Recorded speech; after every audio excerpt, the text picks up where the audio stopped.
Bien, estamos hoy en nuestra penúltima sesión del trimestre, en la última semana del trimestre, cuarta semana de clases.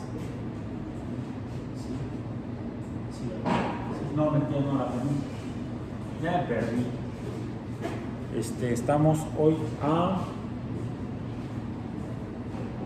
Sí, estoy bien, sí. Tengo que ubicarme bien, a ver, sí, aquí está, okay. Ya, sí, efectivamente, estamos hoy a 31, sí, déjame ver, sí, ayer fue 30, perdón, hoy es 31, martes 31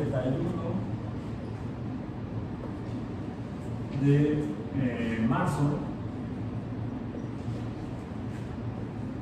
de 2026 en física biológica. Mañana, primer día del mes de abril, será el último día de clases de este trimestre 26 y ya nada más nos quedará para cerrar el trimestre formalmente como ciclo lectivo la semana de evaluaciones globales.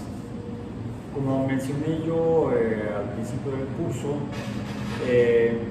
la evaluación global de este curso de física biológica en este grupo, BB02, si no me equivoco, la vamos a realizar con el promedio de los 4 parciales, de las 4 evaluaciones parciales. La primera fue sobre mecánica. La primera fue sobre mecánica, no estoy preguntando, estoy afirmando. La primera fue sobre mecánica, perdón, porque mi énfasis parecía como que estaba yo cuestionando. No. La primera evaluación parcial fue sobre mecánica. Se trató de resolver un problema práctico, cómo evitar que un huevo se fracturara, se hiciera omelette, después de caer de una altura mínima de 5 metros. Finalmente todos lo lograron. La segunda evaluación abordó principalmente, más no únicamente, lo que revisamos al abordar los conceptos relacionados con la termodinámica. Sin embargo, tuvimos que retomar la parte de mecánica porque además de que el huevo iba a caer otra vez de una altura, previamente se le iba a someter a un ambiente, a una temperatura de arriba de 1500 grados Celsius. Al ponerlo en la flama del mechero de Bunsen, la flama azul del mechero de Bunsen, durante 3 minutos, dijimos, 3 minutos a la flama del mechero de Bunsen, la flama azul, y después de ese proceso tenía que soportar otra vez la caída de al menos 5 metros de altura. La tercera evaluación ya abordó sobre lo que hablamos de... La primera fue mecánica. Que la mecánica es la descripción de los cambios y la naturaleza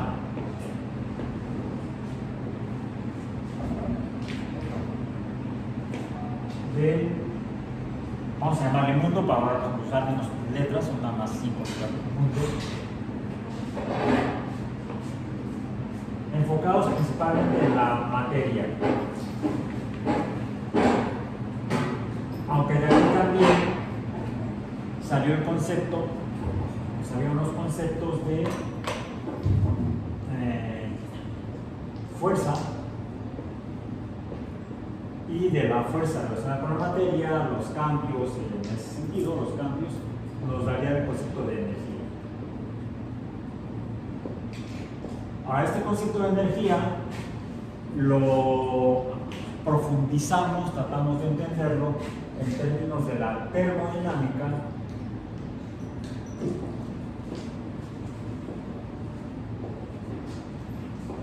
que es de hecho la descripción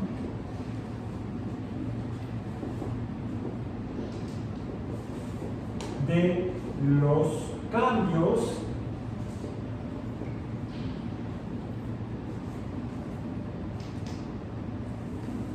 de energía. Ponerlo así para ahorrar ya espacio y tiempo.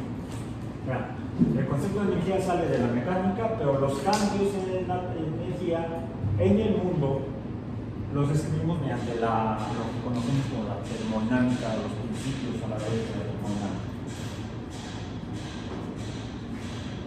Posteriormente, entonces, esta fue la primera evaluación parcial, esta fue la segunda evaluación sobre esto principalmente, y la tercera evaluación, decía yo, fue ya más sobre los fenómenos que empezamos a ver como los fenómenos eléctricos sobre la electricidad.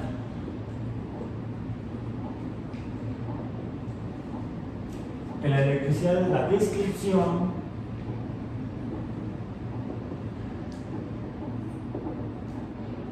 de unas características o propiedades de la materia, de características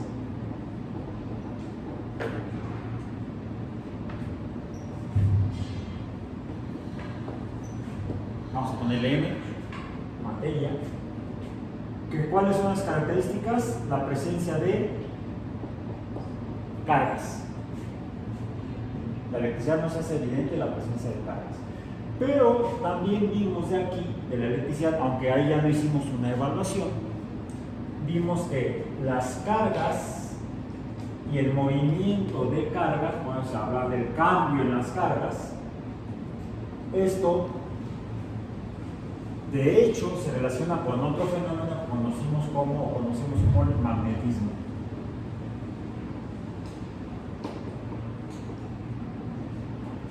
Magnetismo, que ese depende de lo que son los polos. Por cierto, hubo una temática sobre la que no hicimos evaluación, que había sido el fenómeno relacionado con el comportamiento de la luz. Y tampoco hicimos una evaluación sobre otra temática que realizamos, fue el de los fenómenos periódicos, los cuales son descriptibles mediante las funciones trigonométricas, que cuando las graficamos, las funciones trigonométricas, encontramos el concepto de onda. Y ese concepto de onda, que lo asociamos inicialmente a ondas mecánicas, a fenómenos mecánicos, como la materia cuando cambia o presenta fenómenos de cambio de posición, movimiento, ciertos cambios de posición, se pueden describir mediante las propiedades de las ondas, y de hecho describimos movimientos como ondas. Cuando un objeto o forma de materia pues empieza a moverse repetitivamente, cambiando su posición en el espacio, pues a esto le podríamos llamar quizá vibración, o quizá oscilación, o quizá... ¿qué se está produciendo? Está el plumón pegado a la pared. Ese plumón, no una mosca. Es que había una mosca. No, había una canción que cantábamos cuando éramos niños, que iba: había una mosca parada en la pared. En la pared. No, en este caso no es una mosca, es un plumón.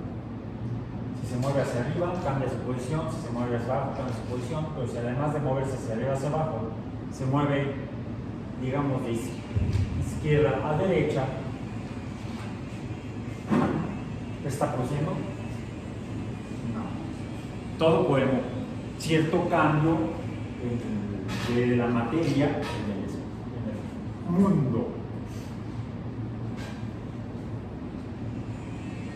Y si lo que se mueve es a veces el aire, si lo que se mueve es una cuerda, si lo que se mueve es una lámina, pues va a estar produciendo lo que llamamos fenómenos acústicos, que son movimientos de masas, principalmente de masas de gases. El aire es el sonido, es el fenómeno acústico al que más comúnmente estamos relacionados, y quizá tan relacionados que ni lo tomamos en cuenta, salvo cuando empezamos a tener problemas de que ya no lo percibimos. Nadie es más consciente de la importancia de los fenómenos acústicos que la gente que ha perdido la capacidad acústica. Dicen por ahí que nadie sabe lo que tiene hasta que lo he perdido. De ahí para que valoremos que debemos cuidar de nuestros oídos, que son las principales partes anatómicas de nuestro cuerpo con las que interactuamos con estos fenómenos de ondas mecánicas. Más no únicamente. A veces van al antro, a la discoteca. Bueno, a la discoteca ya no nos llevan a decir, la discoteca es para los viejitos. Es de mis tiempos, imagínense. Pero sí a los conciertos. Y se han dado cuenta qué sucede cuando salen los conciertos.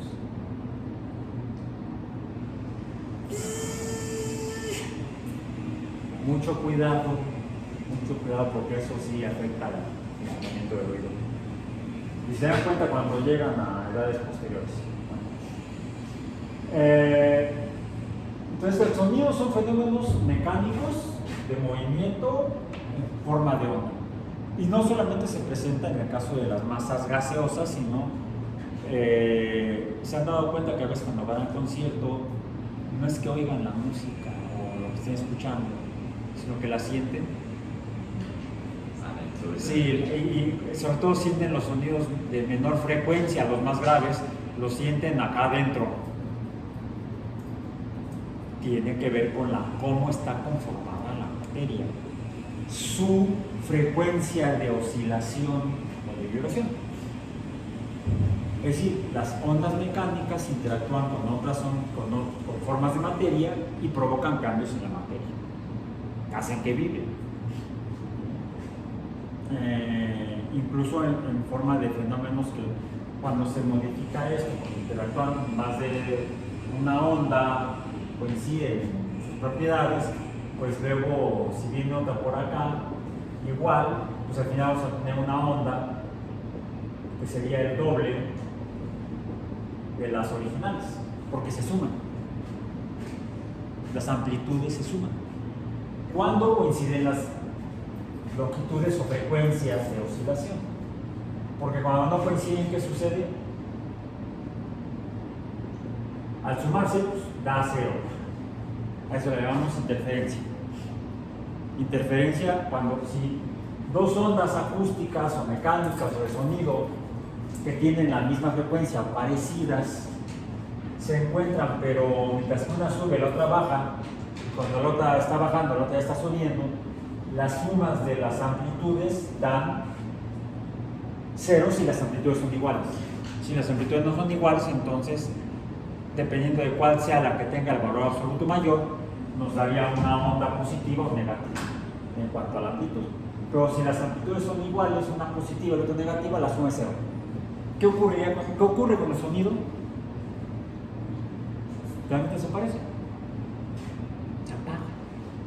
La onda se aplana. ¿Les han pasado, han ido o han jugado, o tal vez últimamente no deberían hacerlo? Digo, sí deberían hacerlo. En los brincolines.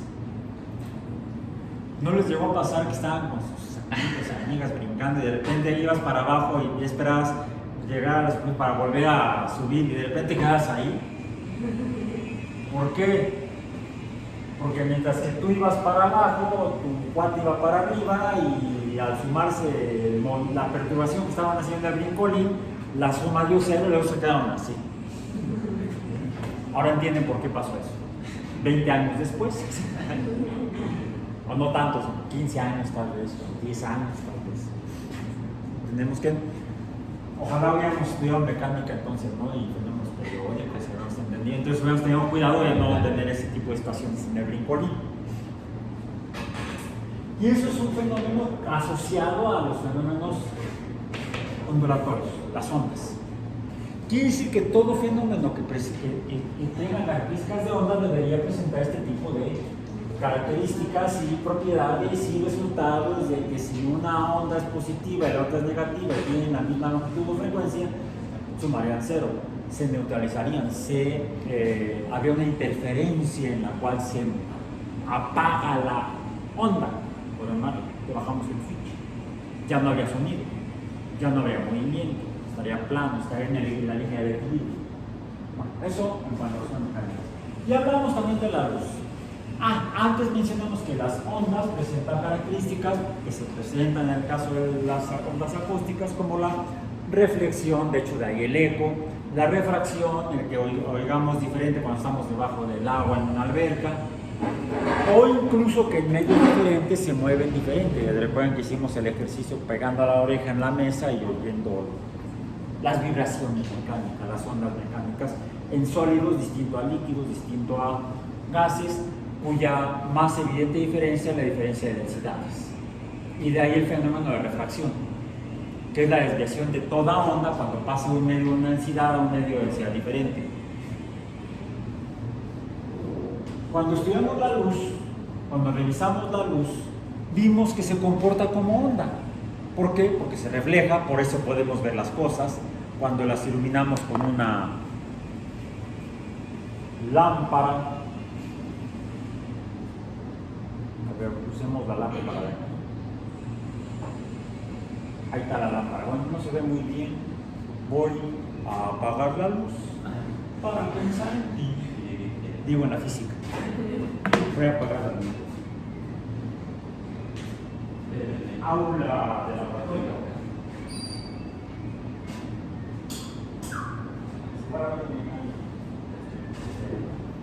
La sala de la.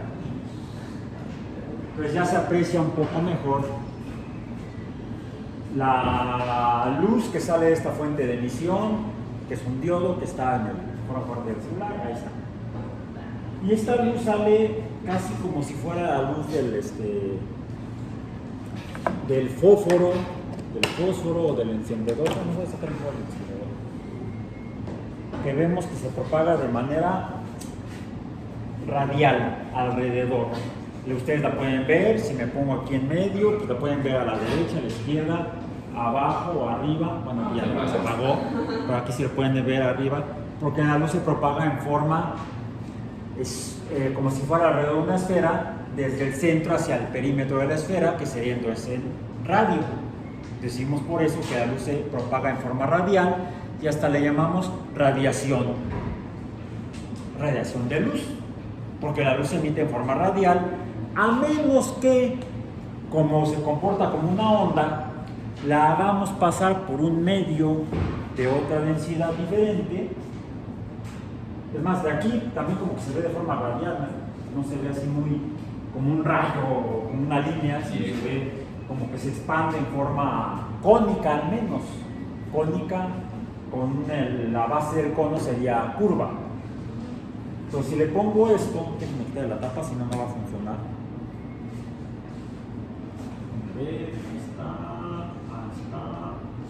Ahí está. ¿Qué pasó?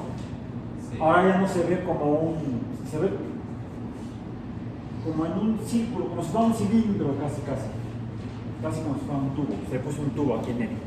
Pero este tubo tiene unos lentes, quizá de vidrio, que son lo que hacen que cambie la dirección de la luz, de las ondas de luz, a lo que llamamos refracción. Entonces, recordando esos conceptos, aquí vamos a dejar vamos a ponerlo así, ahí está, no se cae, para que se siga viendo. Entonces tenemos en la luz, en las ondas, dijimos que se reflejan, presentan reflexión. No confundir con esta.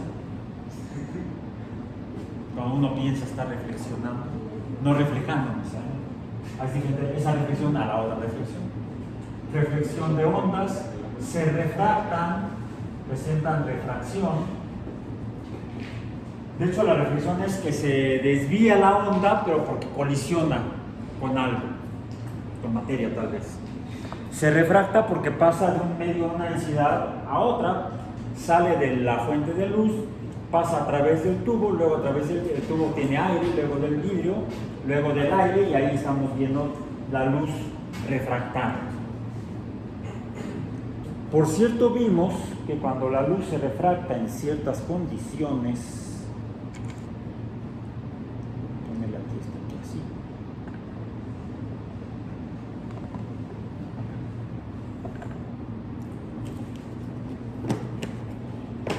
Y hago que se vuelva a refractar, pero ahora a través de este prisma. Voy a poner aquí.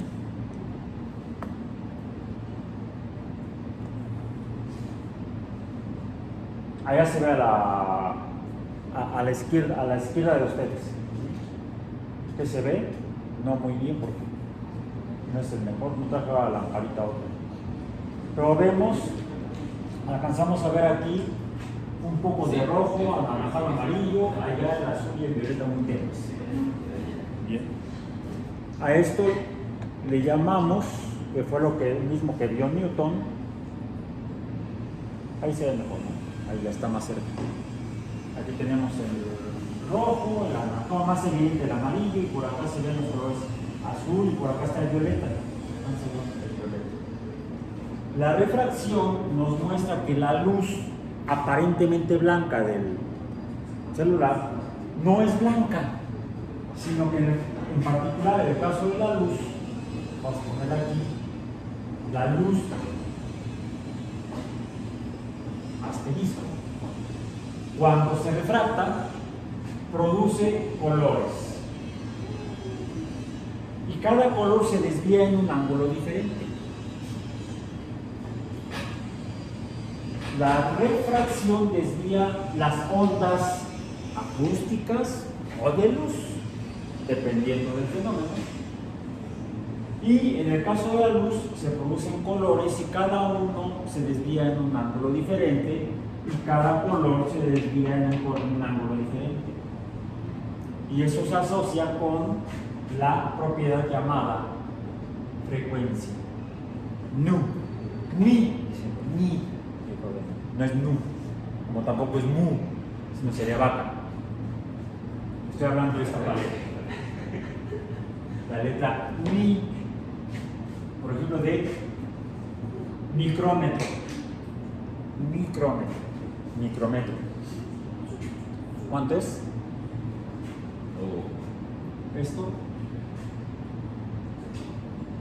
10 a la menos 6 metros.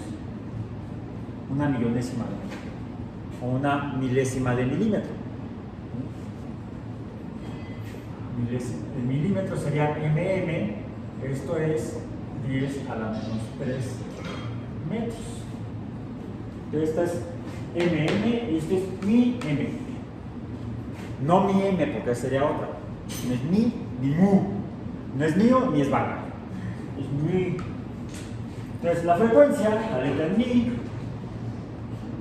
nos indica que cada color tiene un tipo de onda distinto, siendo más pequeña la frecuencia en el rojo. Aquí estaría el rojo, luego sigue ¿qué?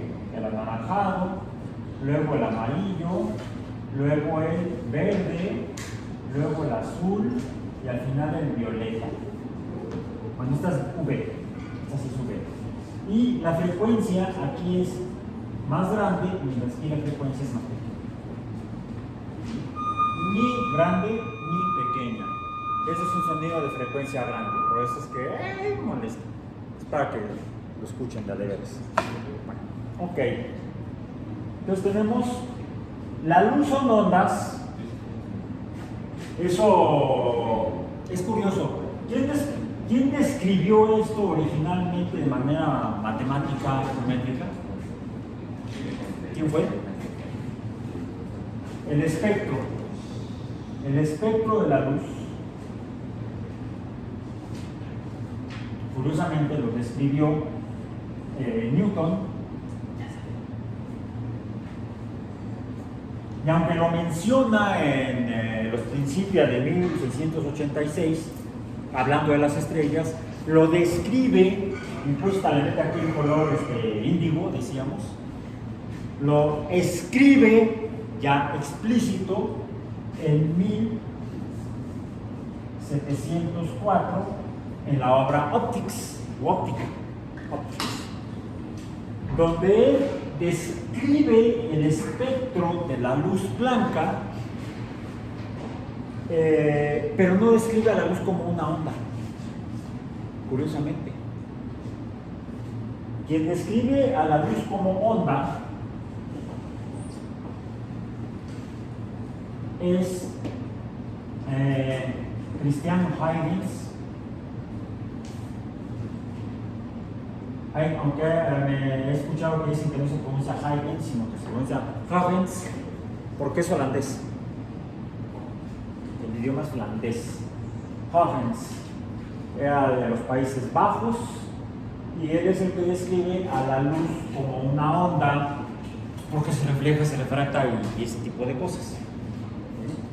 Sin embargo, el que describe el espectro, que finalmente se va a explicar como fenómeno ondulatorio, la diferencia entre cada color y su frecuencia, qué frecuencia de ondulación, es Newton. O sea, como que cuesta trabajo construir el conocimiento, describir a través de cómo funciona. Bien. Ok. Newton de hecho describe el espectro como si fuera del rojo, pasamos y se ve aparentemente que pasamos paulatinamente al anaranjado y luego, es más, se ve ahí medio con un color que no es ni anaranjado ni rojo, parece como color mandarina, y luego entre el anaranjado y el amarillo se ve como el color de las naranjas de veras, que no son anaranjadas, son medio amarillentas, y luego entre el amarillo y el verde encontramos el amarillo limón o verde limón, dependiendo de qué tan verde o tan amarillo esté el limón.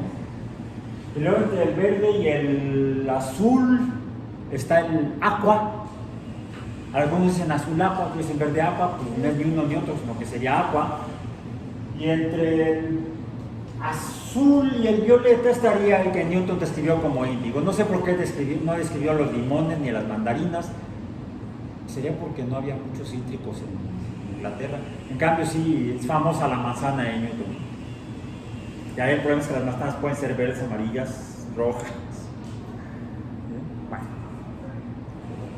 Como si fuera un continuo donde encontramos zonas de transición entre cada uno de esos 6 colores que nosotros nombramos de la luz blanca. Huygens describe a la luz como si fuera una onda, aunque no profundiza mucho en esos trabajos. Posteriormente,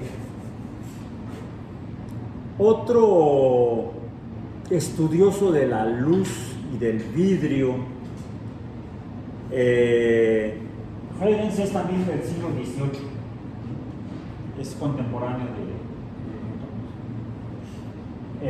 también es del siglo XVIII, siglo XVIII. Pero ya en el siglo XIX, entre el siglo XVIII y siglo XIX,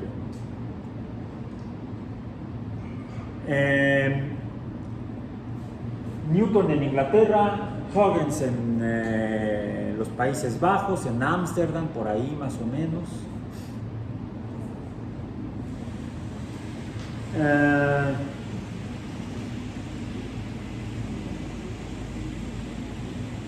Hay otro personaje de la historia de la física, estoy buscando su nombre, pero ya se me perdió por aquí. No lo encuentro. Encuentro el anillo de hierro y no sé qué tanto más que escribir. La piseta de agua. No, ya me fui muy alto. Se me hace que lo borré. No sé dónde quedó. En mi acordeón.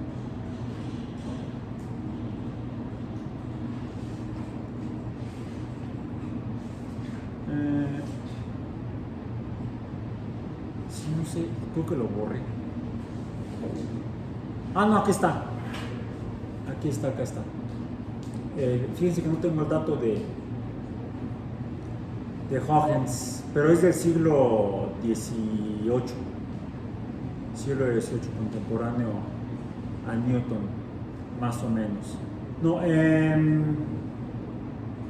entre el siglo XVIII y el siglo XIX, de esa transición, hubo en el centro de Europa otro colega de ellos, de nombre José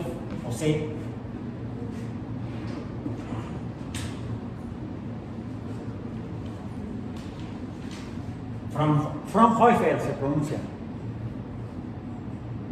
Fraunhofer, no Fraunhofer, no. Fraunhofer, que él trabajó en la industria del vidrio en la región de Baviera. No Bavaria.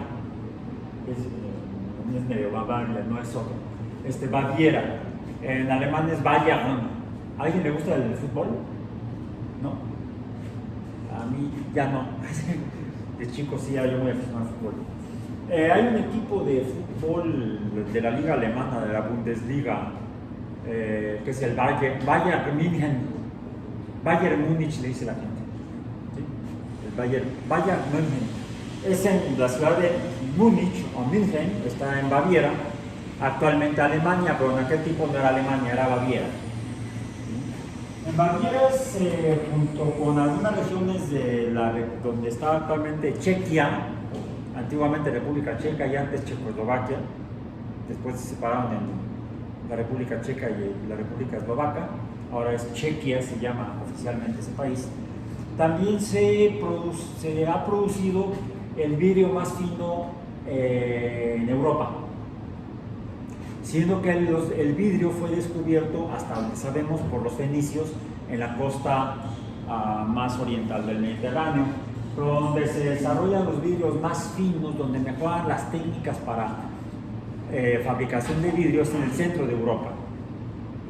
De hecho, una de las fábricas, de las fábricas productoras o fabricantes de lentes para telescopios, para microscopios, para binoculares, para cámaras fotográficas más importantes del mundo es la empresa que se llama Carl Zeiss. Han trabajado en sus clases de donde han usado microscopios. ¿Han visto la marca de los microscopios? Fíjense, Carl Zeiss, S-E-I-Z-Z. Carl Zeiss. Son de los microscopios de mejor calidad que hay por la óptica de los vidrios, de los lentes. Son de los más finos que hay. Las cámaras fotográficas que usaron los astronautas de Apolo en las misiones a la Luna, incluso no necesariamente para aterrizar a la Luna, sino en las órbita que, por ejemplo, que dio Apolo 8 en 1968, en diciembre, alrededor de la Luna, llevaban sus cámaras eran suecas. Hasselblad es la marca, pero los lentes eran alemanes, Carl Zeiss. O sea, la cámara sueca, con especificaciones de la NASA para que funcionara sin importar si estaba acelerada o desacelerada, gravedad cero, desaceleración cero, y pudieran, fueran resistentes al polvo lunar. Ya se asumía que iba a ser borroso ese polvito. Entonces, mandaban hacer las cámaras a Suecia, a la empresa Hasselblad. Pero los lentes los compraban a Carl Zeiss, porque eran son los mejores lentes que todavía encontramos hoy en el mundo.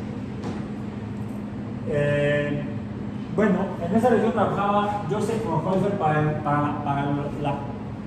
para la mejora de las técnicas y la química de la producción de vidrio.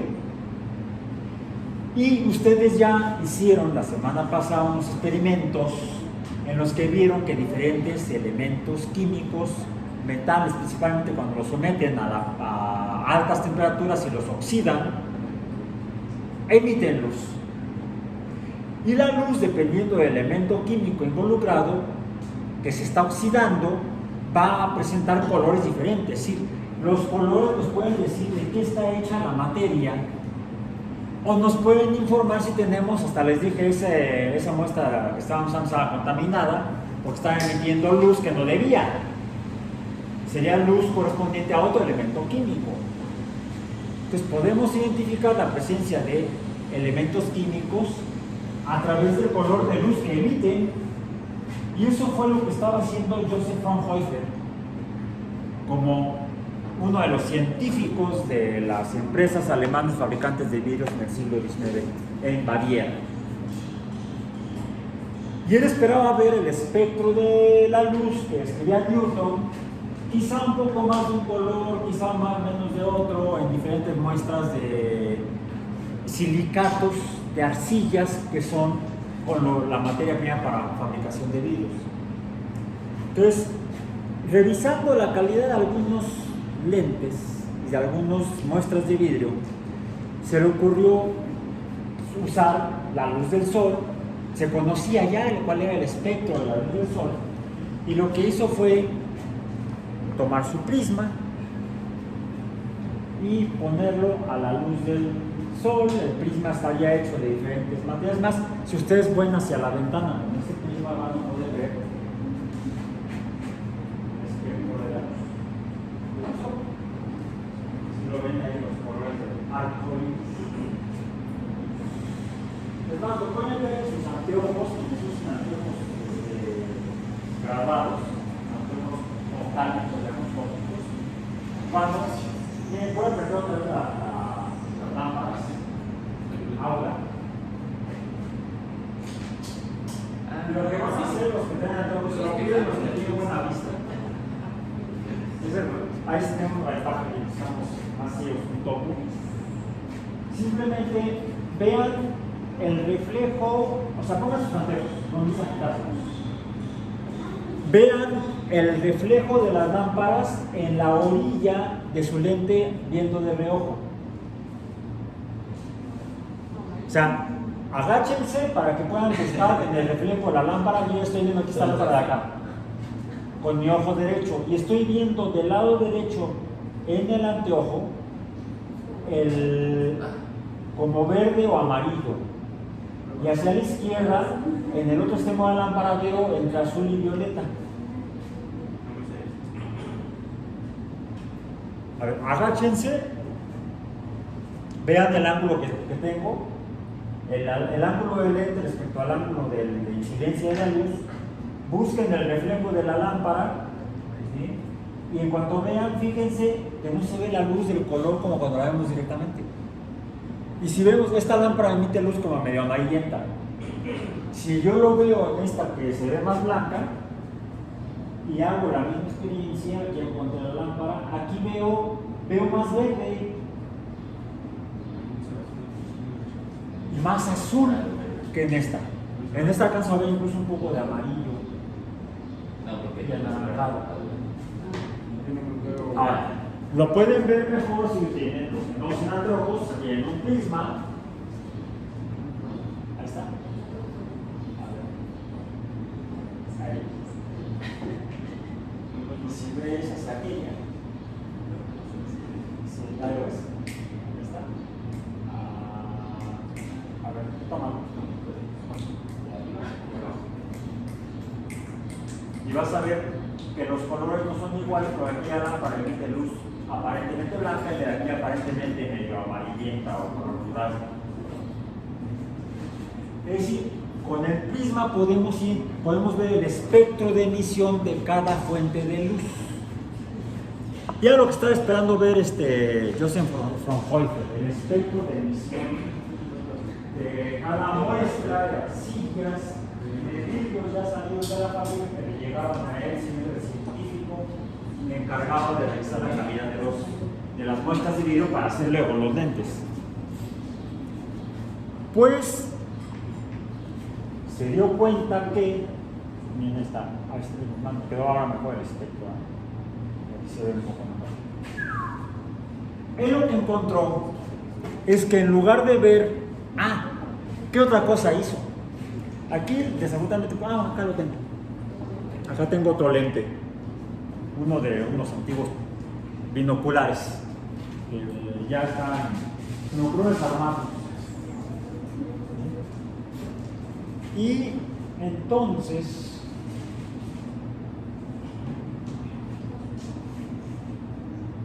aquí no se alcanza a ver mucho, pero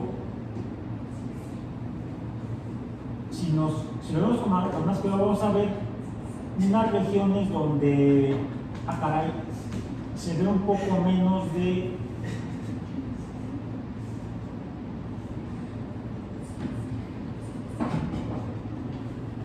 de acá.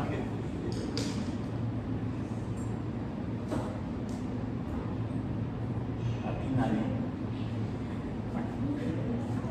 Él observó que el espectro del Sol mismo, al pasar por el prisma y luego por otro lente, como si fuera de un telescopio, no se veía continuo desde el rojo hasta el violeta, o sea, con las transiciones a los colores, sino que en medio se veían en algunas regiones a distancias diferentes como sombras. Le faltaba una raya al rojo, le faltaban 3 rayas al amarillo, le faltaban n rayas a diferentes colores. Más o menos la misma época, un poco más para acá, porque Fraunhofer desafortunadamente murió muy joven, porque él ya cuando niño trabajaba en la industria del vidrio en Baviera, pero como mano de obra esclava. Era casi esclavizado por un fabricante de vidrio, donde tenía al niño haciendo las mezclas de las arcillas, y estaba sometido a, una vez que se calentaban las arcillas para fundirlas y hacer el vidrio, pues el pobre niño andaba respirando lo que no debía.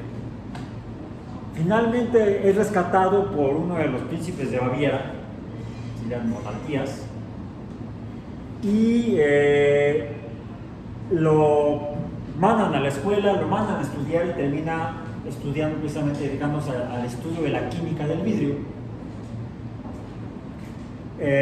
Descubre estas franjas que se conocen como las franjas de Fraunhofer en el espectro de la luz del Sol, y se ven en cualquier fuente de luz que esté emitiendo luz porque se está oxidando. O sea, podríamos observar lo equivalente repitiendo el experimento que hicieron la semana pasada, usando estos prismas y lentes, pero ya armados en un instrumento que llamamos espectroscopio o espectrógrafo.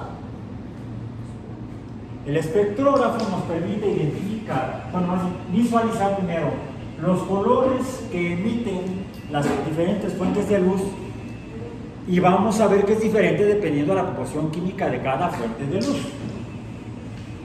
Cada una tendrá su combinación de colores, más de un lado, más del otro, pero no solo eso. Fraunhofer desafortunadamente muere en 1826, muy joven. Murió a la edad de... Nació en 1787 y murió en 1826. ¿A qué edad murió? 1787 a 1826, a los 39 años de edad. No llegó a los 40. Cierto que en aquellos años la gente moría joven o poco después de nacer.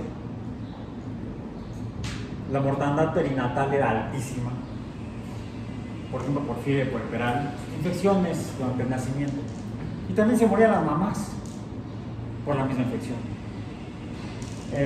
O si no se morían al nacer, poco después de nacer, se morían por ahí de los 2-3 años, pues que las familias tenían un montón de hijos. Algunos sobrevivirán y algunos llegarán adultos. La esperanza de vida antes de 1920 a nivel mundial era de 35 años. ¿Qué edad tienes? 19. Todavía te queda una larga vida, hasta los 35. Yo soy un zombie. Quiero comer cerebros. No. Yo alimento cerebros. Quiero nutrir cerebros. Soy un antizombie, entonces.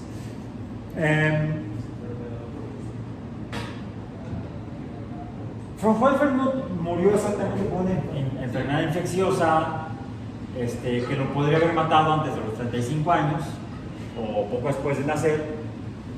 Otras personas vivían más tiempo, quizá porque tenían mejor calidad de vida. Galileo venía de una familia pudiente, por eso fue a la universidad en aquellos años, en el siglo XVII.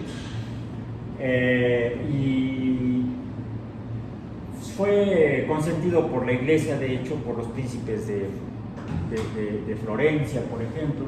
Bueno, Florencia ya era república, la República de Florencia no eran príncipes. El caso es que vivió bien, murió de más de 80 años. O sea, muchas veces el vivir más o menos dependía de dónde nacías, en qué grupo social. Todavía a veces sucede. Pero Fraunhofer, debido al trabajo infantil y al haber respirado por porquería y media, eso provocó que muriera joven. ¿Sí? Le iba a provocar algún tipo de daños fisiológicos que le acortaban la vida. Si no, imagínense qué tanto más podría haber descubierto. Newton murió también alrededor de los 80 años. Fue también un niño consentido. Bien. Bueno, también hablando de esos años, más para acá, ya en el siglo XIX, hubo dos químicos alemanes, bueno, el centro de Europa. Alemania no existía. Alemania no existía como un país, eran varios estados, ¿no? Pero ahí vivían en esa región Gustav Kirchhoff y Robert, porque no era inglés, no era Robert, era Robert Bunsen, ya lo mencionamos, ¿verdad? Ya habíamos mencionado a Kirchhoff y Bunsen. Si no, pues lo estamos mencionando ahorita. Kirchhoff y Bunsen, de hecho, estaban trabajando en la industria del carbón, no necesariamente en la industria del vidrio, en la industria del carbón, en la misma región. Son regiones carboníferas históricamente, y buscando a mejores carbón de mejor calidad para la producción de energía.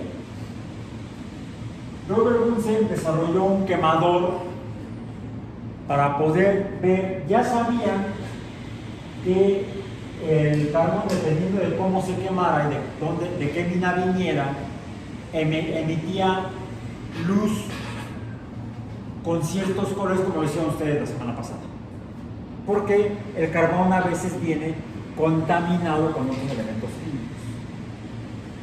Entonces, Bunsen se le ocurrió hacer un quemador de mejor calidad con una flama más limpia, le llamamos ahora mechero de Bunsen. Hubo otro que se apellidaba Fischer, han usado el mechero de Fischer, eso es sobre todo en microbiología. El mechero de Bunsen se usa principalmente en química, porque está diseñado para quemar cosas.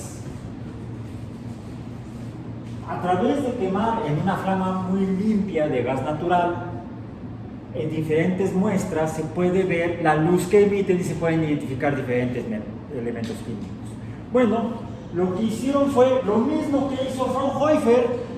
Tomaron un prisma, lo pusieron frente al quemador y podían ver el espectro de emisión de luz de diferentes muestras de carbón. De esa manera descubrieron nuevos elementos químicos a través de estudiar el espectro de emisión de diferentes muestras de carbón. Pero cuando usaron el prisma y le pusieron un lente, igual que había hecho Fraunhofer para ver, cuando descubrió estas bandas oscuras, Kirchhoff y Bunsen encontraron que diferentes muestras de carbón, al ver la flama a través de ese espectrógrafo, ¿qué es un espectrógrafo? Un prisma con lentes, a través del cual vemos ya sea la luz de una fuente o de otra. Y dependiendo de cuál sea la fuente de luz, si está emitiendo la luz, que fue lo que vieron Kirchhoff y Bunsen al quemar carbón, veían que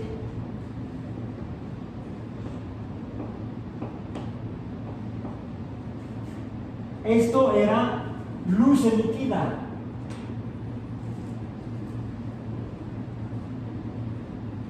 Por materia.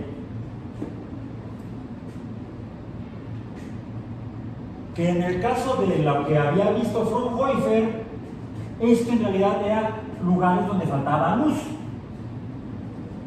Las descubrió viendo el sol. Se veía el espectro, el mismo espectro que había visto Newton, pero con sombras. ¿Y esas sombras qué eran? Esas sombras son la atmósfera, ahora sabemos, solar. Alrededor del Sol hay gases que no emiten luz. El Sol, como decía Pumba, es una bola de gas quemándose a millones de kilómetros de aquí. Plasma. No se está quemando, bueno, se está emitiendo luz, es plasma.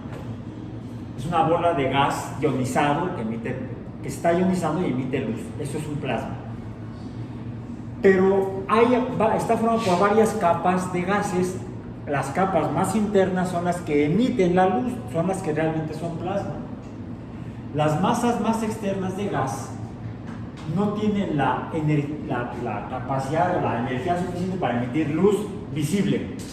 Luz visible. Aquí estamos hablando de luz que vemos con nuestros ojitos que salen a comer los gusanos. Los anteojos no.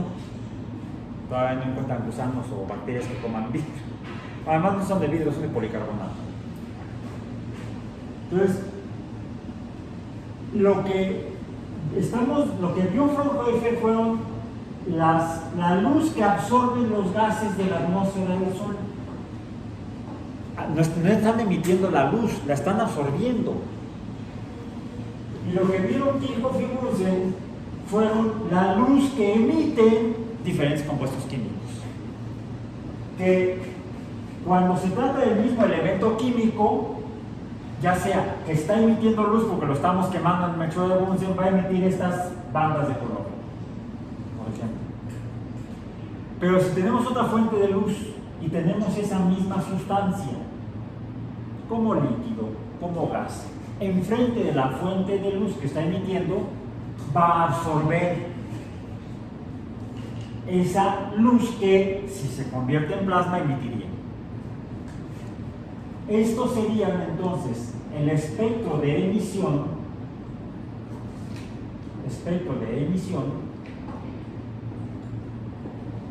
de materias específicas, y este sería el espectro de absorción de la misma sustancia o de las mismas sustancias. Y es así como actualmente tenemos dos formas de espectroscopía: cuando quemamos las cosas, como lo hicieron la semana pasada, o como lo hacen típicamente como futuros biólogos experimentales trabajando en bioquímica o en química o en farmacia, y usan un espectrógrafo o un espectrofotómetro o un espectrómetro. Lo que típicamente van a estar midiendo ustedes son los espectros de absorción al hacer pasar luz de diferentes colores mediante un prisma que va girando a través de la muestra que están estudiando, y pueden identificar qué sustancia o qué sustancias son las que están en su tubo de muestra. Podemos luego separarlas a través de diferentes técnicas de filtrado, dependiendo del tamaño de la materia, de los compuestos pequeñitos de las moléculas, a través de un filtrado en rejas muy finas, le llamamos cromatografía. Esas rejas no son rejas, son arcillas que tienen pequeños hoyitos, y a través de esos hoyitos van pasando las moléculas más pequeñas, y las más grandotas se van quedando atrapadas y se van separando. Bueno, ya las separamos, ya cómo sabemos cuál es cada una. Lo que hacemos es que usamos luz. Todo cromatógrafo tiene un espectrógrafo. El cromatógrafo solamente separa, el espectrógrafo identifica. A través de emitir una fuente de luz, un espectro completo, y lo que identificamos es el color de luz o los colores de luz que absorbe cada compuesto químico, que depende de cómo es cada uno de ellos. También como si lo estuviéramos quemando y produciendo emisión. Ahora, ¿qué onda con la electricidad? Pues los electrones y las cargas positivas son las que conforman a toda la materia, que como están en movimiento, además también presentan magnetismo. Y de hecho la luz, dijimos que a través del experimento de Ørsted se demostró que la electricidad y el magnetismo son lo mismo, y que se relacionan por un número que es la velocidad de la luz. Y ese número nos muestra que el electromagnetismo son las ondas de luz, esas que producen esa y que sean caracterizables cada una por su frecuencia. Y la frecuencia está asociada al color, entonces el color está asociado al espectro. Pero los espectros no son continuos, son rayitas de color de luz. Y cada rayita tiene, al tener un color diferente, una frecuencia diferente y por lo tanto una energía distinta. Y cada energía se ha asociado, que corresponde a diferentes cargas eléctricas de la materia, según se encuentren cerca o lejos del centro de la materia a nivel íntimo más pequeño, que eso finalmente lo describió en 1808 otro inglés médico, que fue, dijimos quién, Robert Dalton. ¿Qué fue lo que escribió Dalton? El átomo, la teoría atómica. ¿Y los átomos de qué están hechos? De cargas negativas, cargas positivas y otras cochinadas. ¿Y las cargas negativas quiénes son? Los electrones. Y ya hemos identificado que cada elemento químico tiene diferente cantidad de electrones porque tiene diferente cantidad de protones. Para que fueran eléctricamente neutros, tendría que estar una carga negativa y una carga positiva. Dos cargas positivas, dos cargas negativas. Tres cargas positivas, tres cargas negativas. Y así tenemos a los diferentes elementos químicos de la tabla periódica. Y ayer nos estábamos preguntando cómo se acomodan las cargas negativas de los electrones en el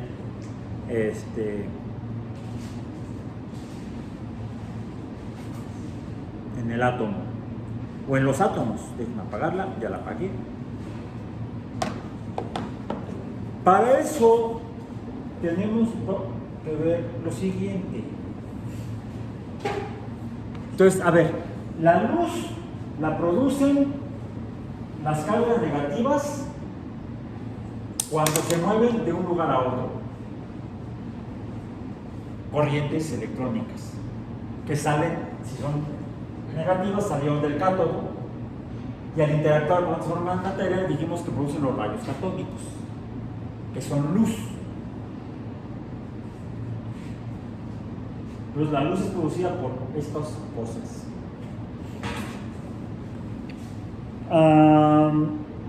Nada más que necesitamos usar luz. Déjenme ver, voy a prender otra vez. Me estoy dando cuenta de ello. Tengo que prender otra vez mi lamparita de aquí. Ahí está. ¿Sí, verdad? Ahí está. Ahora voy a hacer pasar por el peine. ¿Qué pasa? Se ve la sombra del peine ahí. Ya salió el peine. Sí, ya salió el peine.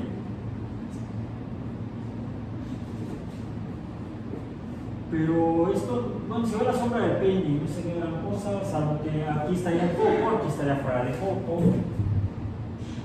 ¿Qué sucede?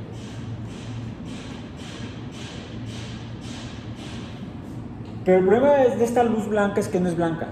Ya dijimos, es una luz de muchos colores, es luz policromática. No porque sea del poli. No existe tampoco la luz unamcromática. Tampoco la uamcromática. Poli porque son muchas. No es que sean machos, es que son muchas. ¿Qué sucede si en lugar de usar la luz policromática uso luz de un solo color? Podemos garantizar que la luz que sale de este láser es de un solo color si la hacemos pasar por el prisma. Ahí está, se desvía por refracción, nada más.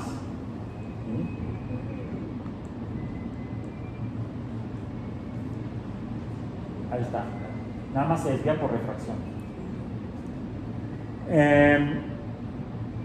No salen los colores, del rojo no sale azul o verde o amarillo, no, sale rojo, es luz de un solo color, monocromática. También tengo aquí el verde, y también si la hago pasar por el prisma, ahí no sé, ese es para el antro, decía yo, para la discoteca, o para el concierto, un solo haz de luz, ahí está, sale del prisma y entra al prisma, sale del prisma y solamente sale luz verde. Allá está, acá está, sale por todos lados. Pero vamos a ponerlas. Solamente sale verde. No vemos otros colores, solo verde. Okay. ¿Qué sucede si hago pasar la luz monocromática? Vamos a comenzar con la roja. Por el peine, sale el peine y voy a poner primero los dientes más separados. Hay que llevarlo con el odontólogo para que le haga la ortodoncia. Si tiene los dientes separados. ¿Qué ocurre?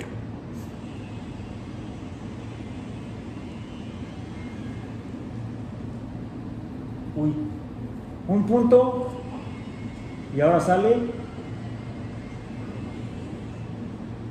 Si era nada más unas de luz, ¿por qué se ve ahora? A ver, alguien que se acerque a ver allá, porque yo lo estoy deteniendo aquí. ¿Cuántos puntitos de luz roja se ven en el pizarrón? Allá, a ver, ponte allá. Y te acercas, a ver, ahí está el láser rojo. ¿Sí? Ahí está, rojo. Ahora le pongo el peine. ¿Cuántas rayitas veo o cuántos puntitos? O sea, bueno, se ven rayitas negras en medio, ¿no? Ajá, 1, 2, 3, 4. Muchas, a ver. Ahora voy a poner los dientes más juntos. No veo rayitas. ¿No ves rayitas? A ver, vamos a ponerlo más acá. Ahí, a ver ahí. Sí, Ahí son más. Son más rayitas, ¿no? Muchas más como... Se ven más rayitas cuando los dientes están más cercanos. No traje ahora el disco compacto, que no te vayas. Pero traje mi vernier y lo que voy a hacer es que lo voy a abrir para que tenga un espacio en esta parte del vernier, aquí, en lo que sea la boca del vernier, pero del ancho de una hoja de papel. ¿Cuál es el ancho de una hoja de papel? Papel bond de 75 gramos por metro cuadrado. Es que se usa para fotocopias, por ejemplo. Ahí está, ya quedó. No lo tengo que morder, no. Tiene que deslizarse. ¿Qué tan grande está? Pues sí se alcanza a ver a través, pero... No, se puede ver, pero es muy poquito. Muy poquito. Ahí está, ahí se alcanza a ver. Ahí está, parece que está cerrado. O sea, parece que está cerrado. Bueno, para poder tener bien traje unas pinzas para ropa. Las voy a usar como patita. Ahí está. Ahí está. Y ahora, a ver, ahí está el láser rojo. Ajá. Ahí está el láser rojo. Lo voy a apuntar ahora a la ranura. ¿Qué ocurre? Pues se hace una línea horizontal. No debería de pasar la luz y en lugar de pasar ¿pero es solamente una línea o se ven puntos? Velo bien. A ver, más a la derecha. Sí, hay puntos, o sea, es como raya, espacio, raya, espacio, raya, espacio, raya. ¿Qué onda? ¡Ah! ¡Onda! donde no vemos luz, no es que estemos viendo sombras, no es espectro de Fraunhofer, es interferencia. Nos confirma que la luz son ondas, pero no la estamos confirmando por reflexión ni por refracción, sino por otro fenómeno que también se presenta en las ondas de la luz, que es la difracción.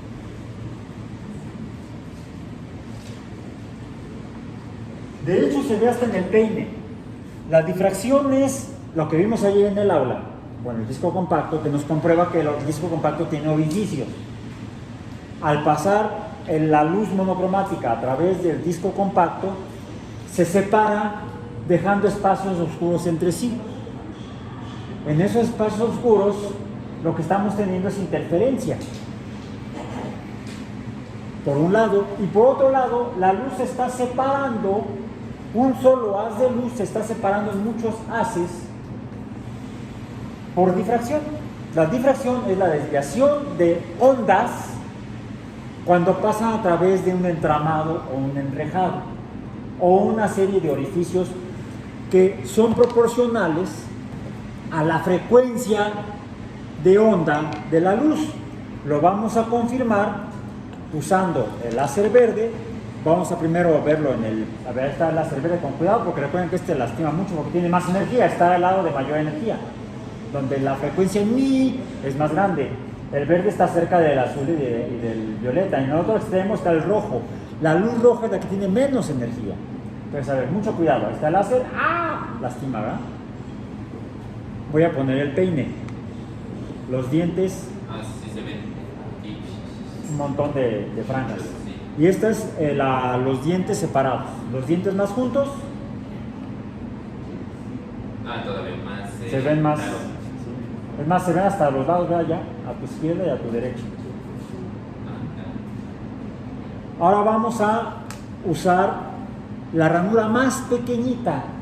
Y no son muchas, no es un enrejado, es solamente una ranura. Luego hablan del experimento de la... ¿Han oído hablar de...? Les compartí un video en YouTube, en el CIPI, que es un experimento de la doble rendija. Es el experimento clásico, donde se ven las características de la luz, en particular la difracción, que permite calcular la frecuencia de cada color de onda, o de la onda de cada color de luz.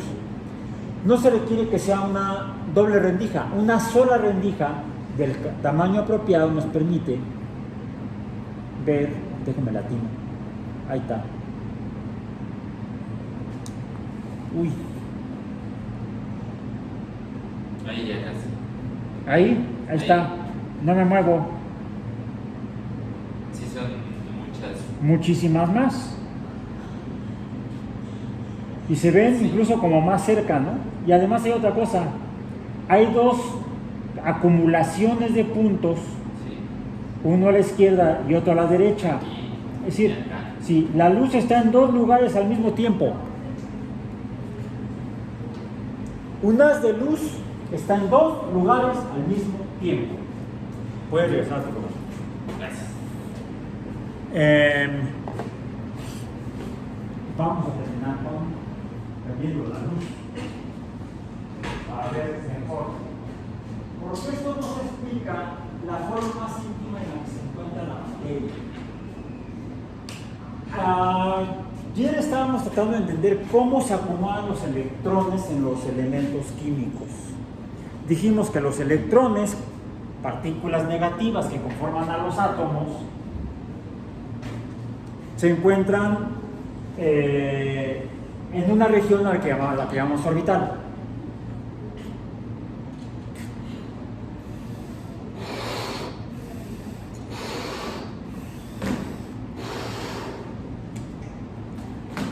El orbital, donde se encontraría el único electrón que tienen todos los átomos de hidrógeno, se encontraría en un espacio tridimensional como nuestro universo, en un espacio esférico alrededor del núcleo atómico.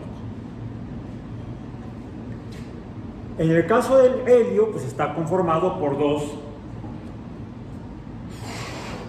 Alguien que me eche aguas de que está quedando el globo del mismo tamaño, por favor. Como que se quedó pegado en la mesa, ¿no? Y eso que no lo froté.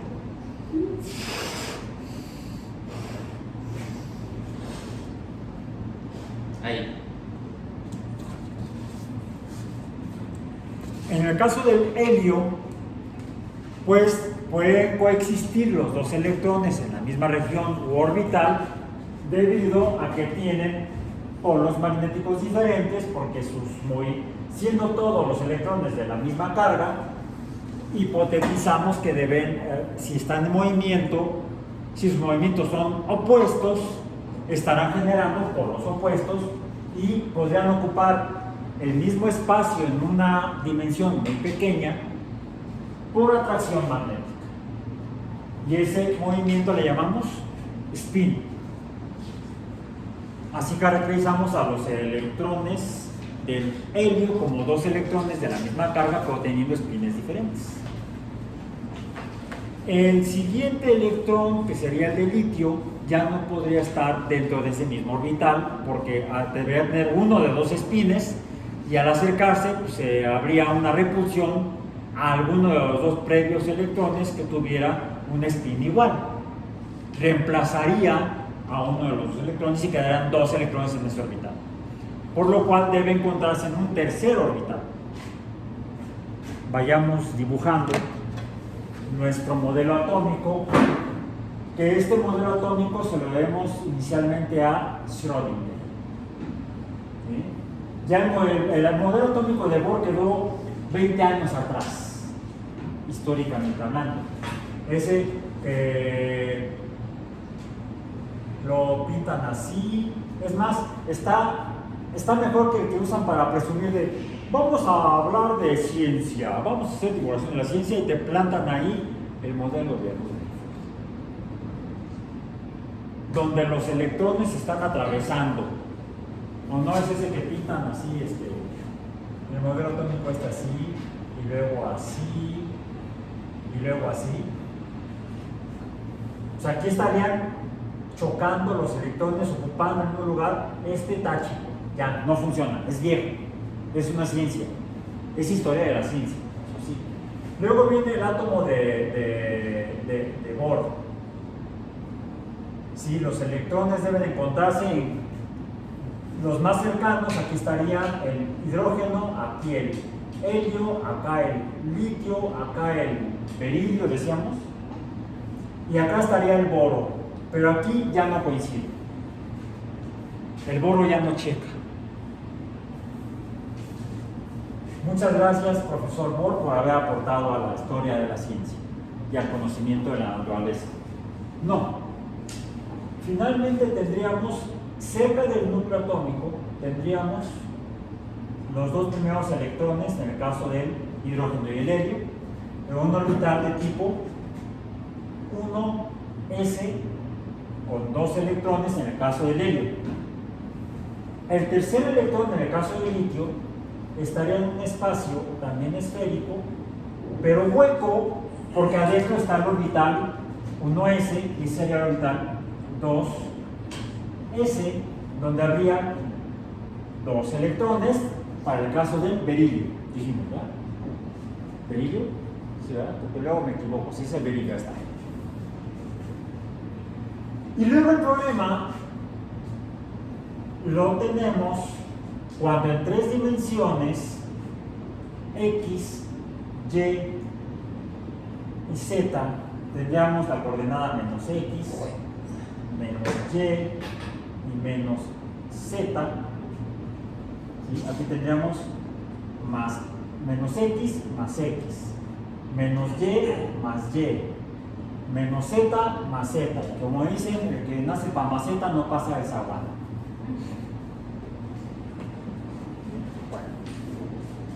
¿Dónde deberá estar el tercer electrón? ¿Cuál sería? El átomo 5, el boro.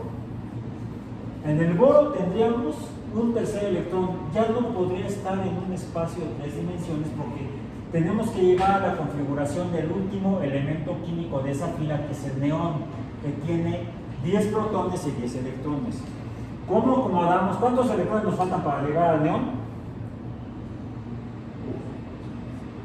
Tenemos 2 del helio, 4 Pues 6. del boro, ¿sí?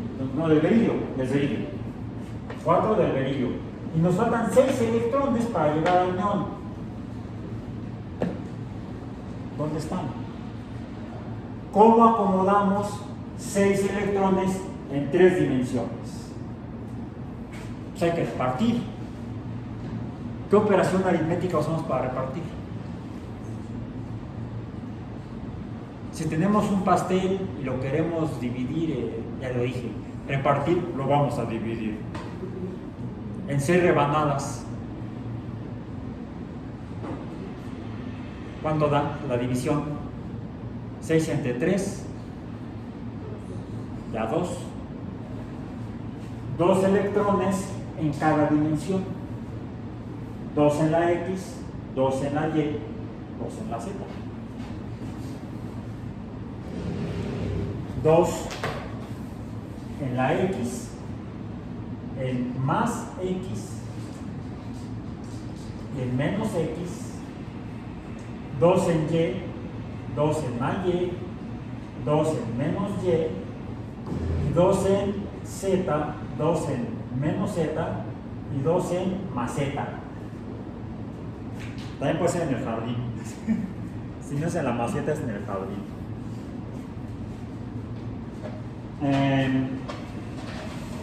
Ahí nos separamos. Es aquí donde, si no lo hacen como biólogos experimentales o como químicos, pueden dedicarse a divertir niños en fiestas infantiles. Pónganse a armar figuras con globos. Es lo que hago los fines de semana, ¿cierto? Trabajo en un salón de fiestas. No, sí, pues el profesor se la pasa de payaso en el salón de clases, pues, se va de payaso a un salón de fiesta. No. Todavía no llego a hacer eso.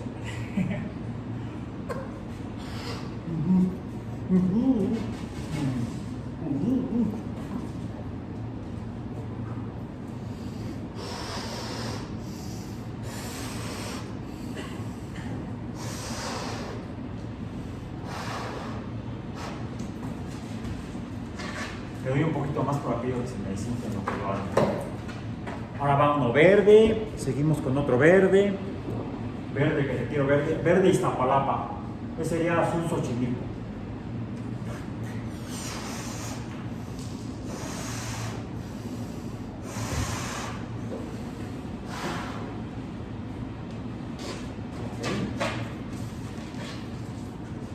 No traje rojo a Azcapotzalco. ¿Qué sería el violeta? Es el de Lerma, ¿no? Y anaranjado es el del metro, ¿no? Anaranjado es el de Coajimalpa. Y no hay metro a Coajimalpa. Entonces el anaranjado es del agua. Ahí están. Van 4 globos. Me faltan, bueno, traje aquí otros 2 globos. Díganme qué uso. ¿Azules o amarillos? Amarillos, ¿no? Para no combinar. También tengo café. ¿Qué color prefieren? Amarillo, porque el café, ¿en dónde está en el espectro? El café está en la taza. O en la cafetera.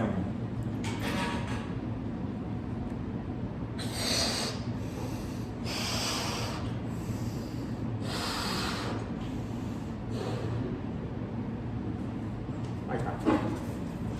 Me falta un electrón, me falta un globo para tener los 6 electrones que nos faltan para llegar a la configuración electrónica del neón.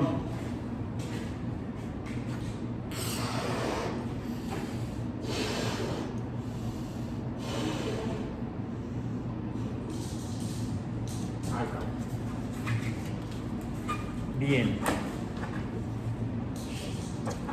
Aquí lo que estoy tratando de simular, de hacer un modelito. Traemos aquí un modelito, decirle de modas, para que tenemos modelos. Esto podrían ser, por ejemplo, los orbitales en el eje de P, con la diferencia de que para que yo tenga los dos orbitales, bueno, los dos globos juntos, tengo que amarrarlos en el centro. Eso es en nuestra realidad a escala humana. A escala atómica es así. Están en el eje de Y o en el eje de X sin estar en el espacio que ya está ocupado por los dos orbitales previos de tipo esférico o S. Por cierto, ¿qué forma tiene cada globo? ¿Cómo de qué? ¿Forma de qué tiene? Vamos a que son experimentales y no botánicos. ¿De qué? ¿Óvalos? No, un óvalo tiene forma elipsoidal, sería una elipse. Eso no es una elipse. Tiene más forma como de aguacate. No, les llaman forma de pera. También tiene forma como de pera, ¿no? Más o menos. Más o menos. Una curva muy grande abajo, una curva más pequeña arriba, una pera. El que pera desespera. Bueno, llamémosle pera y no aguacate para poder llamarle a este orbital que está en X, le llamamos el orbital pera o P en X. ¿Sí? ¿Ok? El otro, bueno, tendría que ser diferente, tendría que estar en el eje de Y. Que, ojo, para que los globos se mantengan juntos tengo que amarrarlos por el centro de la línea en la que están unidos. Cuando los orbitales en Y está uno en más Y y otro en Z. Es un solo orbital, esto es un solo orbital. No son dos globos, es un solo globo. Profesor, ¿qué se fumó? Me fumé la mecánica cuántica. Esto es un orbital, porque en cada orbital caben dos electrones. Este es otro orbital donde caben dos electrones. Y son perpendiculares. X el amarillo, Y el azul. Y el verde representaría ¿cuál? El Z, el orbital Z, con dos regiones. Aquí tenemos un modelito del átomo de neón. Aquí está, el átomo de neón. Ahí. Acabo de hacer una fisión atómica. Acabo de romper el átomo.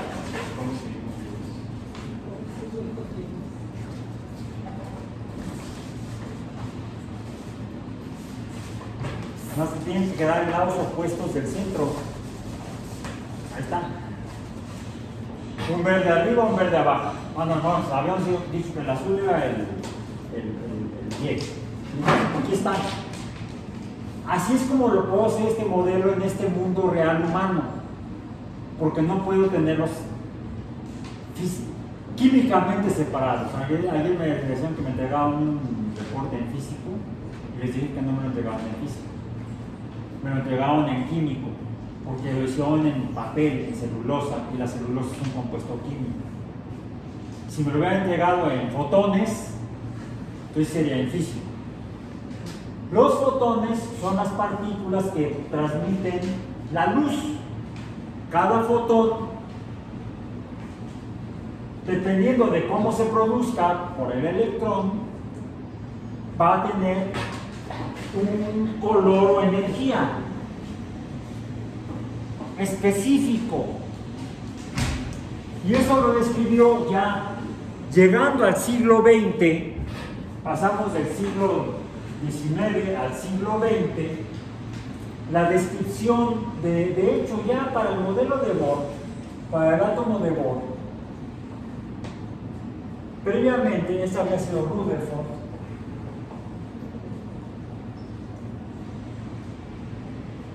Hubo aquí una transición importante en quien se pudo basar Bohr para decir que cada electrón tiene una cantidad de energía específica y esa cantidad específica le va a dar un espacio o una órbita alrededor del núcleo atómico ya sea más cerca o más lejos, pero no va a estar en medio. Cada electrón se va a encontrar en un lugar específico porque tiene una energía específica. Y esa cuantificación de esa cantidad específica, discreta de energía, la describió, la narrativa está en un texto que les compartí en el CIPI, de un libro de la... ¿Ya lo leyeron? Aquí tengo el artículo.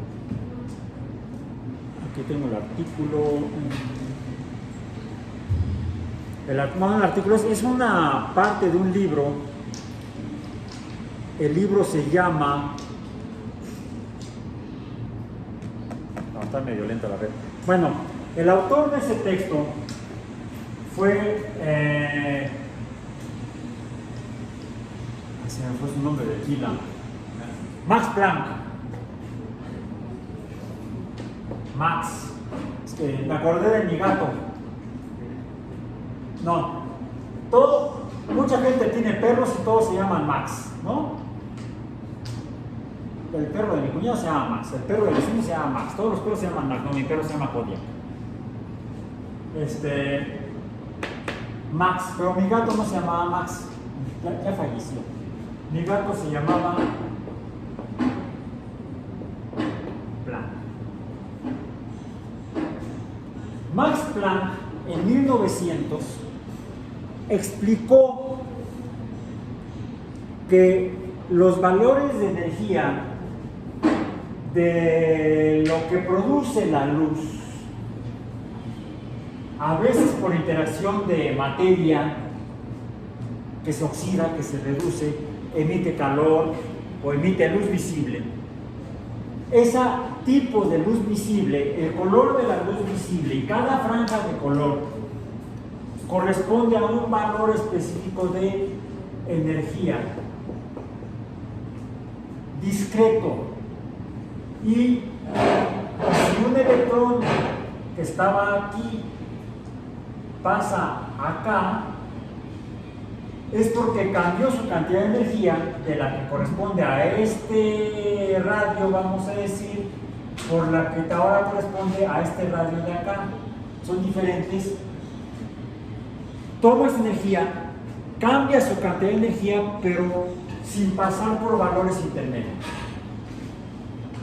Vamos a decir, es como si pasara del electrón del orbital 1s al 2s con la energía, de tener la energía del 1s a tener la energía del 2s sin haber tenido jamás un valor intermedio de energía.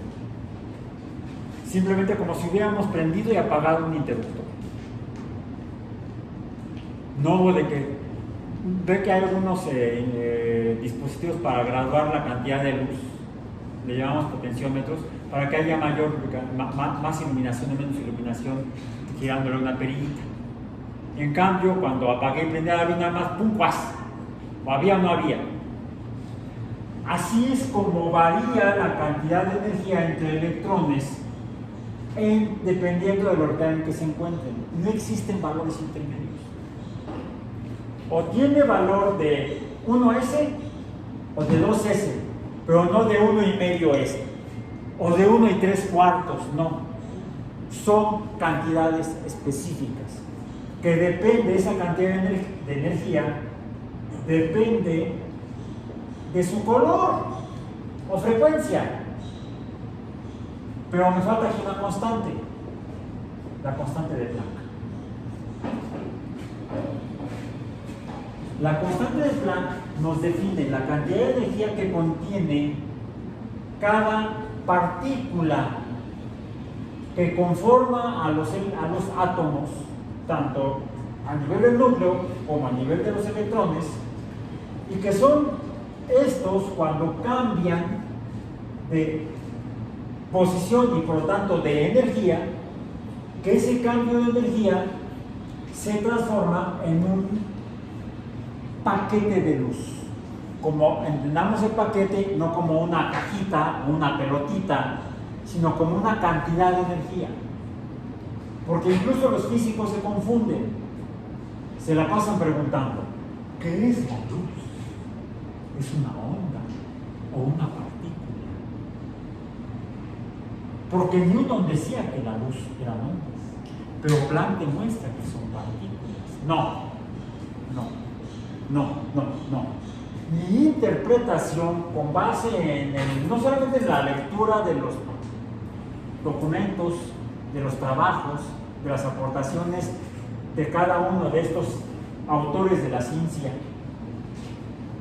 que han ido descubriendo cómo funciona el mundo, sino de la observación de los fenómenos, el uso de este conocimiento para preguntarme cómo es lo que estoy estudiando, cómo es la materia con la que estoy trabajando, cuál es su forma, cuál es su interacción con otras formas de materia.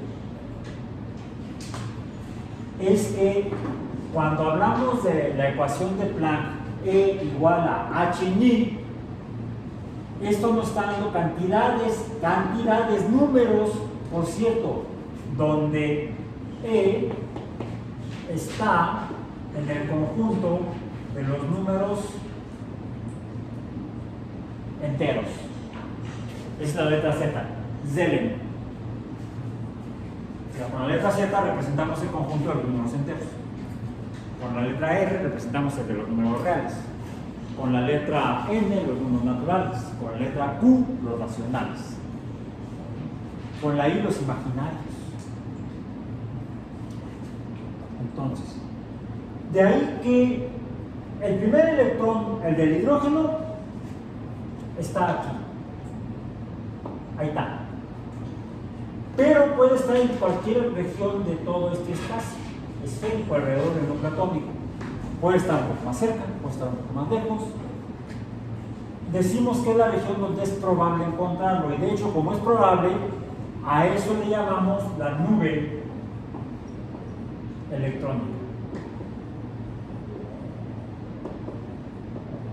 Para terminar de complicar.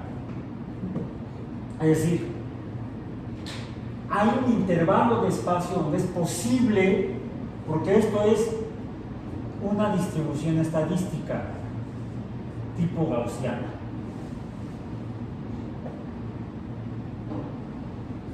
Es más probable encontrarlo aquí que en las politas, alrededor de ese espacio. Pero en este intervalo es un número entero. Es un número entero, porque si se sale, entonces ya está en otro orbital. Estaría acá, donde E va a ser otro número entero. Ahora, sí, caben 2 electrones en cada orbital debido a el valor que dijimos de spin.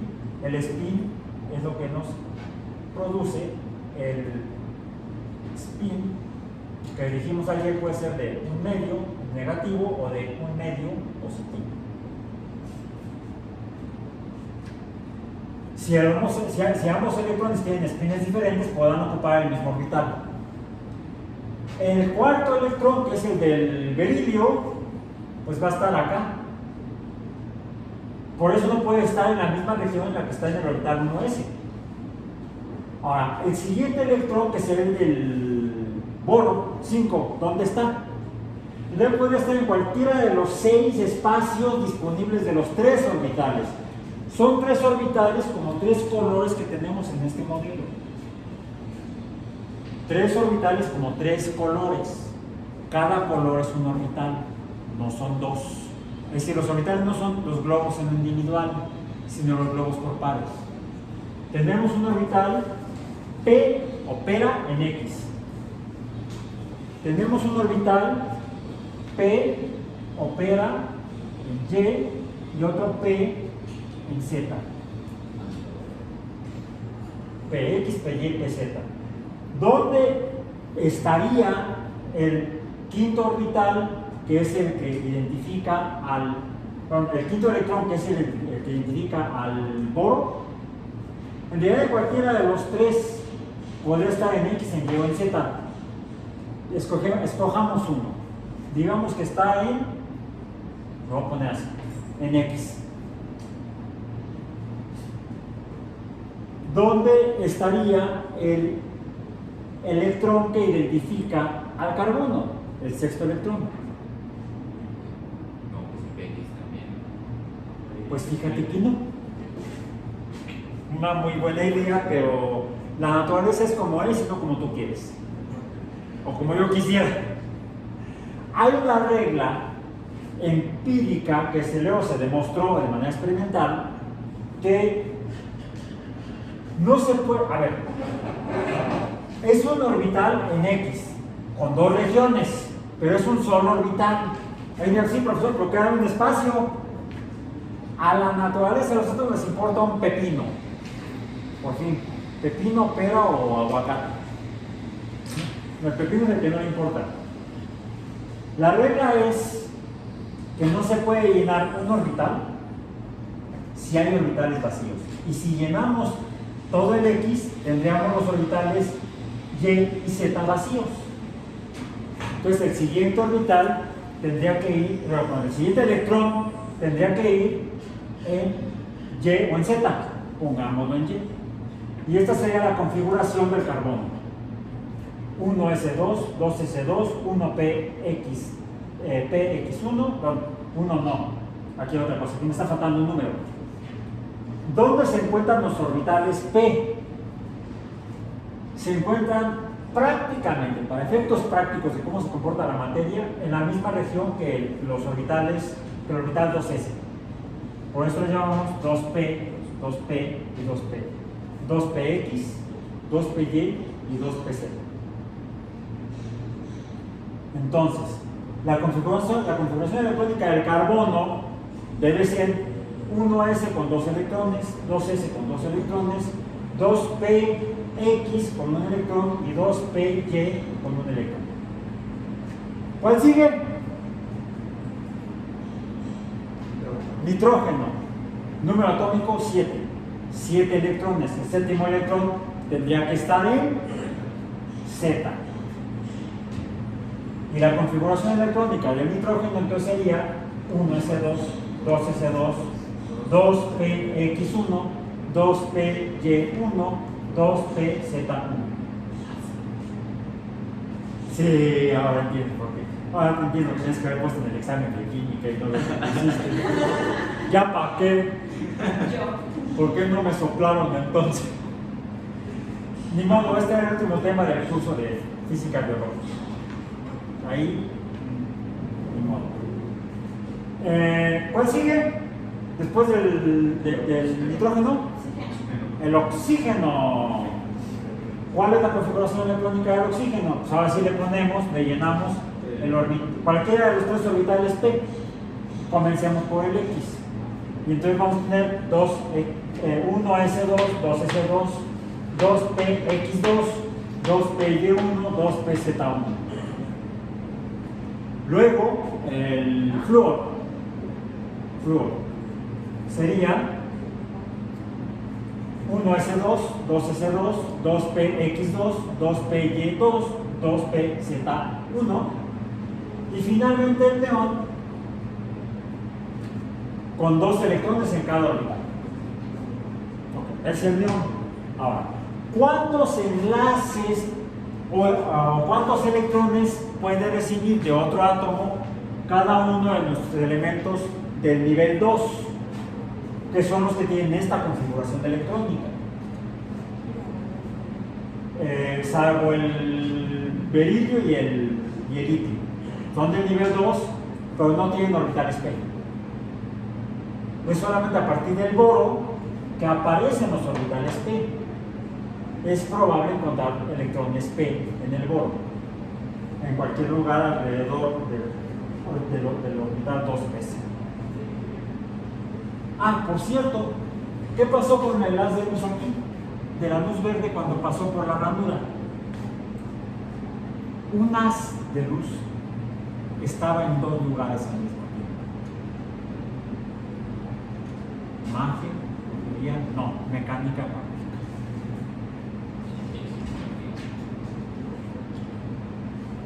El quinto electrón del boro estaría en el orbital P. X dijimos, ¿no? Propusimos que empezamos por X para ir en orden. ¿Dónde estaría el electrón? ¿En P más X o en P menos X? en los dos al mismo tiempo. Sí, todo el mundo pone la cara así. O pone cara de what? Sí, y esto es lo más loco, lo más incomprensible para nosotros, que yo no puedo estar aquí y allá al mismo tiempo. No, o estoy aquí o estoy allá. Estoy aquí, no estoy allá. No puedo estar en dos lugares al mismo tiempo. No puedo tener el don de la ubicuidad. Los electrones sí, igual que los fotones. Y esto es lo más loco, que está en más X y en menos X sin estar en medio. La misma cara pongo yo.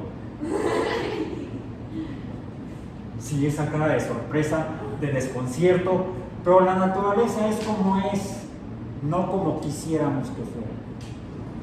A escala atómica. Esto es lo más maravilloso, que así estamos conformados.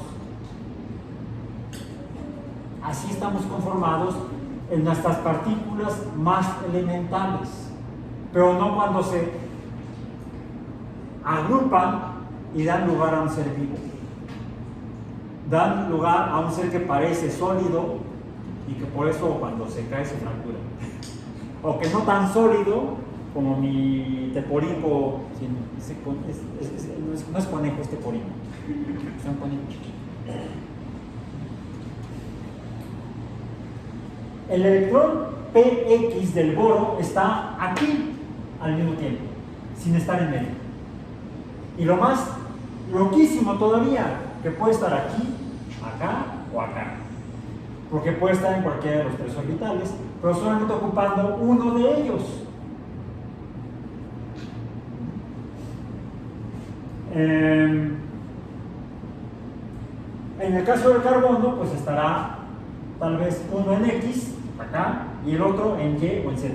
Uno aquí, otro acá. ¿Cuál sería el ángulo de los enlaces que podría formar las moléculas orgánicas? O la misma agua, donde lo que tenemos es la configuración electrónica del oxígeno, donde tenemos el oxígeno que puede formar enlace con dos hidrógenos, uno aquí y tenemos aquí el orbital, uno en X con el hidrógeno, aquí sería en X y otro en Y. ¿Cuánto mediría este ángulo? ¿Cuánto mediría? Pues mediría 90 grados. Porque un enlace se forma en X, otro enlace se forma en Y. Pues no es así. Porque ya dijimos que los electrones del 2s y de los p están en el nivel 2. Quiere decir que su energía es parecida. Y entonces pueden en un momento dado, y con esto ya voy a terminar, ocupar todos estos electrones el mismo nivel 2, pero ya no siendo orbitales esféricos o de pera, sino que se combinan todos. ¿Cuántos? 4 orbitales, 1, 2, 3 y 4. Ah, pero hay de dos tipos, un S y 1, 2 y 3 P, por lo que me va a dar lugar a un orbital 2sp de tipo 3. Estos no son los electrones, es el tipo de orbital, pero hay 4 iguales, 2sp3, 2sp3 y 2sp3.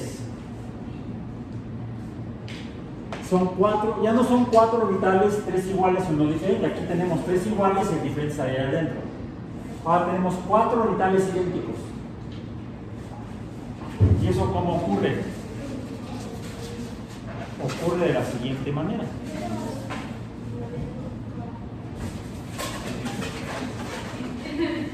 Chirin chin chin. ¿Recuerdan la forma que les dije que tenía, que traté de dibujar en el pizarrón? donde hay dos orbitales, vamos a decir, en el plano del pizarrón, que sería el que está hacia arriba y este que está, no está horizontal. El globo que estoy sujetando no está horizontal, no está en X. Este estaría en el blanco, puse un blanco en Y, en más Y, y el otro blanco no está en menos X, está hacia abajo en un ángulo distinto a 90 grados. ¿Mande? ¿Más fuerte? No, los azules están fuera del plano. Los blancos los estoy poniendo intencionalmente en el plano XY. En el plano XY. El Y está el blanco que está allá arriba. Este está en las coordenadas menos X menos Y. No está en menos X. Más o menos, ¿cuánto mide el ángulo? Mide más de 90 grados. ¿Cómo cuánto dan? Más de 90, 95, 100, 110, 160 no, ya sería mucho. 120 tampoco, ya es demasiado. ¿Cuál es el ángulo que forman los hidrógenos en el agua? Rápidamente googleenlo. Y como decías, los dos globos azules están por encima y por debajo o adelante y atrás del plano XY. Y esto es lo que le da a todos los elementos químicos arriba del boro la configuración electrónica sp3, que es la del carbono en la mayoría de las moléculas orgánicas. No es la única forma. ¿Ya lo encontraron? 104 grados, o sea, son más de 90 menos de 110. En el caso del carbono más simple, que es el del metano, el ángulo es un poco mayor, es de 109 grados, 109.5, si lo medimos bien. Entonces, esto es lo que serían entonces los orbitales combinados o híbridos en la molécula de agua o en la molécula de amoníaco o en la molécula de metano. Esta sería una de las mejores representaciones posibles que podemos tener de la materia a escala atómica. De los, ¿cuántos son? Boro, carbono, nitrógeno y oxígeno principalmente, donde podemos encontrar la hibridación de orbitales. Pero hay otras formas de combinación, esa la estaremos viendo mañana, y cómo se asocian al color de luz con la que interactúan, porque esa es su última evaluación, la cual vamos a dejarla para que la entreguen el próximo lunes. Nada más que me la tendrían que enviar por correo electrónico. El próximo lunes no vamos a poder ver en clase porque tengo que estar en una comisión. Entonces, por hoy terminamos esta sesión. No en clase, en el aula, porque las clases, mañana es nuestra última clase. El lunes sería la fecha de la evaluación global, pero la fecha de la evaluación global, ese lunes, me van a enviar a más tardar sus documentos en formato electrónico, por correo electrónico. Por hoy terminamos. Gracias por su atención, nos vemos mañana.